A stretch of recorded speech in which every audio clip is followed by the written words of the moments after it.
તમે ઇન્ફ્લુએન્સર છો અને 5-10 હજાર રૂપિયા લઈને ફેન્સી કેફેઝ અને રેસ્ટોરન્ટ્સમાં જઈને રીલ્સ બનાવો છો અને તેની સાથે સાથે ત્યાંનું ફૂડ ટ્રાય કરીને તેને રેટિંગ આપી દો છો કે આના 4 રેટિંગ અને આના 5 રેટિંગ, યા તો પછી તમે એ કેટેગરીમાં છો જ્યાં તમે એ રીલ્સ જોઈને એવા ફેન્સી રેસ્ટોરન્ટમાં જાઓ છો અને ત્યાં તમે ફૂડ ટ્રાય કરો છો અને હજારો રૂપિયાના બિલ તમે આપી દો છો. કારણ કે હવે ચલણ એવું થઈ ગયું છે કે શનિવાર હોય કે રવિવાર હોય, ઘરે જમવાનું બનતું નથી અને લોકો મોંઘાદાટ રેસ્ટોરન્ટમાં જાય છે.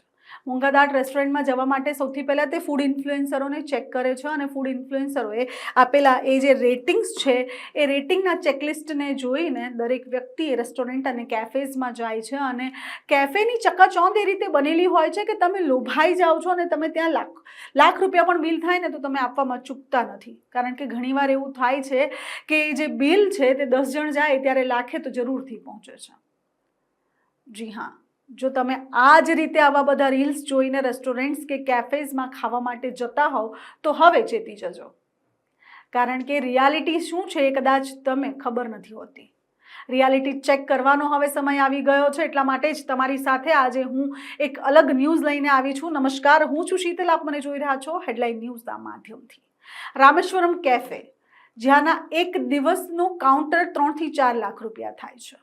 એટલે અત્યારે ગિનિસ બુકમાં તેનું નામ છે કે અધધ કરોડો રૂપિયાનું ટર્નઓવર વર્ષે રામેશ્વર કેફે કરી શકે છે. તેની સાથે સાથે બાહુબલી એક એવું કેફે છે જ્યાં તમે પ્રવેશો ને એટલે તમારે 2000 રૂપિયા મૂકી દેવા પડે, કારણ કે તે મોંઘી દાટ રેસ્ટોરન્ટમાંથી એક કહેવાય છે. KFC, જ્યાંના ચિકન તમે બહુ ચાવથી ખાવ છો, ને તેની સાથે સાથે ઘણા બધા એવા ફૂડ ચેન્સ છે બેંગ્લોરમાં જ્યાં ઘડી લોકો અંદર જતાની સાથે અંજાઈ જાય છે અને પછી મન ફાવે તેવી રેસ્ટોરન્ટમાંથી મન ફાવે તેવા ખાદ્ય પદાર્થનું સેવન કરે છે. પણ શું તમને ખબર છે કે આ દરેક રેસ્ટોરન્ટ જે આગળથી ચકાચોંધ બતાવે છે તે પાછળથી સાવ ખોખલા છે?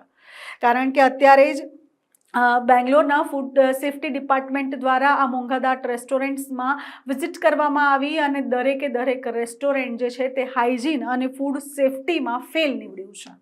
રામેશ્વરમ અને KFCમાંથી સાથે બાહુબલીમાંથી જે હાઇજીનના નામે ઝીરો જોવા મળ્યું છે. આખા કિચનમાં કોક્રોચીસ જોવા મળ્યા છે, એક્સપાયર પ્રોડક્ટ જોવા મળી છે.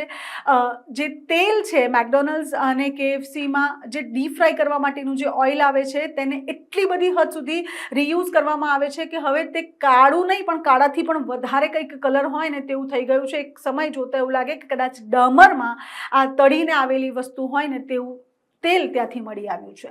દૂધની પ્રોડક્ટ્સ જે છે તે બાહુબલી અને રામેશ્વરમાંથી એક્સપાયર મળી આવી છે. તેની સાથે ખાદ્ય પદાર્થ જેટલા પણ છે તે બધા એક્સપાયર અને હલકી ક્વોલિટીના વાપરવામાં આવી રહ્યા છે. એટલે તમારી થાળીમાં માત્ર ને માત્ર બીમારી પીરસાઈ રહી છે. એટલા માટે હવે કોઈ પણ રેસ્ટોરન્ટમાં ખાતા પહેલાં 100 વાર વિચારજો. આ તો રહી હતી બેંગ્લોરની વાત, પણ બેંગ્લોરમાં આ ઘટના બની તેના પછી વારાફરતી મેટ્રો સિટીઝ જેમ કે દિલ્હી છે, મુંબઈ છે અને કેલકટા છે ત્યાં પણ હવે ફૂડ સેફ્ટી ડિપાર્ટમેન્ટ દ્વારા દરોડા પાડવામાં આવી રહ્યા છે.